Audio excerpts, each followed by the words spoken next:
Bonjour, c'est M. Doumbouya, donc votre professeur de chimie organique. Donc aujourd'hui pour cette vidéo, nous allons commencer un nouveau chapitre, les effets électroniques. Donc nous, quand on parle d'effets électroniques, on aura deux choses, donc les effets inductifs et les effets mésomères. Donc ici, pour cette première vidéo, on ne parlera que des effets inductifs. Donc là, on a effet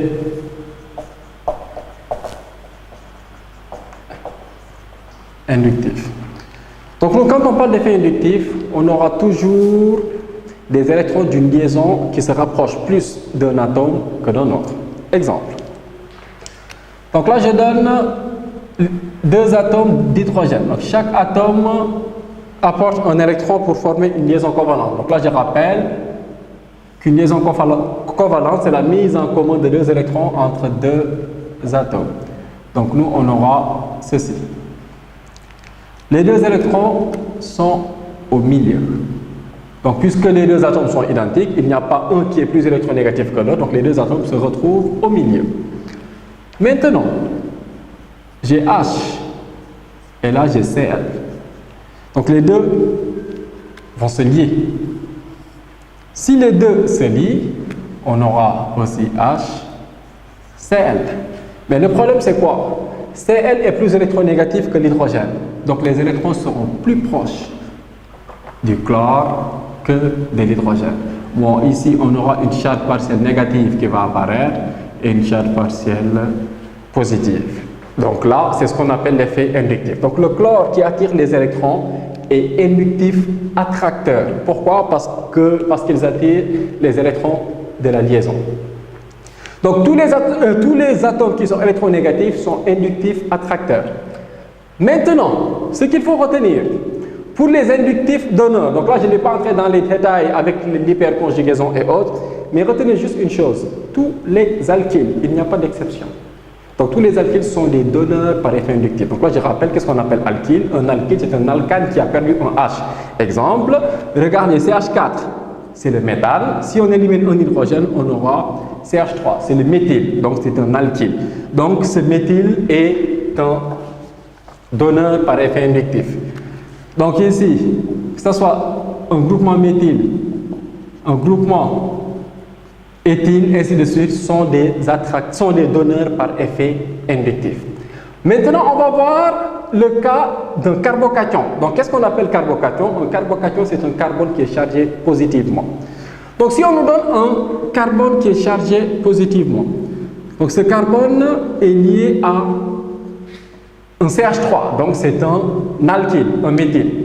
Donc là, on a dit tout à l'heure que les alkyles sont des donneurs par effet inductif. Et les donneurs vont toujours stabiliser les charges positives. Donc tout ce qui stabilise une charge positive déstabilise une charge négative. Donc ici, donc on a un donneur.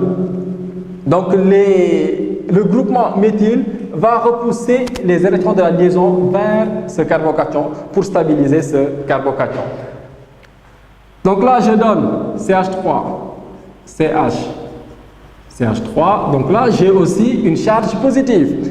Mais la différence entre les deux, c'est quoi? Ici, j'ai deux groupements alkyles.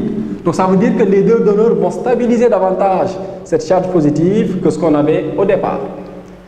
Et maintenant, si je donne CH3, CH3, une charge positive. Donc là, qu'est-ce qu'on constate? On a trois groupements donneurs. Donc ce dernier carbocation est plus stable que les deux premiers. Donc ce carbocation, on l'appelle carbocation primaire. Pourquoi? Parce qu'on a deux hydrogènes sur le carbone qui est chargé positivement. Carbocation secondaire parce qu'on a un seul hydrogène. Et là, s'il n'y a pas d'hydrogène, on parlera de carbocation tertiaire. Donc ici, je vais mettre ceci. Ça veut dire moins stable. Donc un carbocation primaire est moins stable qu'un carbocation secondaire, lui aussi moins stable qu'un carbocation tertiaire. Donc nous, c'est ça qu'on a si on a une charge positive avec des donneurs. Mais par contre, si on me donne une charge négative avec des donneurs, donc là, j'ai CH3, charge négative. CH3, CH, CH3, charge négative. CH3, C, CH3, CH3, charge négative. Donc nous, qu'est-ce qu'on a dit tout à l'heure? Un alkyle stabilise une charge positive, mais un alkyle va déstabiliser une charge négative. Donc ici, on a un groupe, un alkyle qui déstabilise la charge négative, alors qu'ici, on a 2 qui déstabilisent, et là, 3. Donc, ce qu'on avait tout à l'heure, cette fois-ci, on aura l'inverse. Donc, ce carbanion, donc un carbone qui est chargé négativement, on l'appelle carbanion. Donc, ce carbanion primaire sera plus stable que le carbanion secondaire, mais aussi plus stable que le carbanion tertiaire. Donc là aussi, il faudra faire attention. Donc là aussi, je répète, tout ce qui stabilise un carbocation, c'est-à-dire une charge positive, déstabilise une charge négative. Admettons, on me donne Br lié à un carbocation. Donc là aussi, j'ai Cl lié à un carbocation et là, F lié à un carbocation. Donc nous, qu'est-ce qu'on constate?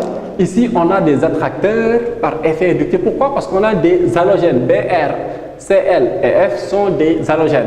Donc l'atome le plus électronégatif du tableau périodique, c'est le fluor. Donc le fluor sera meilleur attracteur par effet inductif que le Cl et aussi le Br. Autrement dit, ce qu'on a ici sera plus stable. Pourquoi? Parce que Br est moins électronégatif que Cl. Et là aussi, ce dernier sera moins stable que le carbocation qui est lié au groupement Cl. Pourquoi? Parce que c'est l'atome le plus électronégatif, raison pour laquelle donc, ce composé est moins stable. Maintenant, si je prends des charges négatives, donc là j'ai Br, charge négative, donc là Cl, charge négative, F, charge négative. Donc nous, qu'est-ce qu'on aura? L'atome le plus électronégatif, on a dit que c'est F. Donc ça veut dire que F sera meilleur attracteur par effet inductif que Cl et Br. Donc autrement dit, ici, le premier sera moins stable que le second, lui aussi moins stable que le dernier.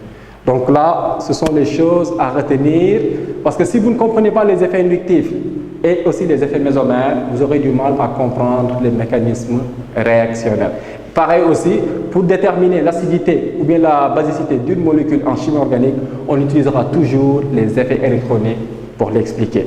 Et moi, je vous conseille de tout faire pour retenir ces points avant de passer au suivant. Donc, c'était tout pour cette vidéo. Donc, n'hésitez pas à laisser un commentaire si vous trouvez que la vidéo a été intéressante. Je vous remercie.